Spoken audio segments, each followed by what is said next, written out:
아니, 그걸 정말 몰라서 물어보는 거요? 할머니와 고참 저승사자는 할머니와 생전에 친하게 지내던 이웃집 할머니 집으로 찾아갔다. 이웃집 할머니도 나이가 많아서 그다지 건강해 보이지는 않았다. 나이가 많은 사람들은 친하게 지내던 사람이 먼저 저승으로 떠나게 되면 허전함 때문에 우울해지고 건강이 악화되는 경우가 많소. 이 할머니도 그렇게 보이는 것 같소.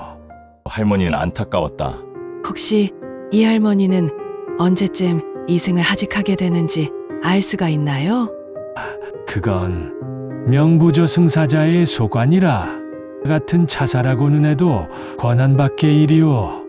다만 내가 보기에는 남은 생이 그다지 긴 것 같지는 않소.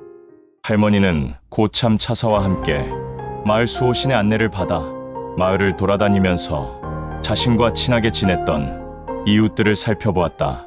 고참 차사가 말했다. 어떠시오? 막상 살펴보니 근심과 미련만 더 생기는 것 같지 않소?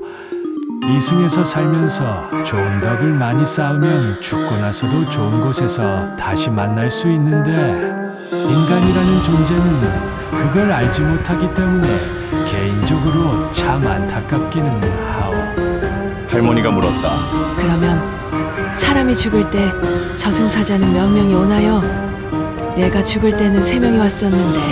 경우에 따라 다르지만 저승사자는 1명이나 2명이 올 때도 있고 3명이 오는 경우도 있는데 3명이 오는 경우는 데려가기에 어려움이 예상되거나 아니면 오히려 선업을 많이 쌓은 사람을 데려갈 때 배려를 해서 망자가 될 사람의 조상을 함께 대동해서 조금이라도 안심시켜주는 의미가 있어. 할머니가 물었다. 그러면 저 같은 경우에는 3명이 왔었는데 어려움이 예상되어서? 그러자 고참 차사가 짜증을 내면서 말했다.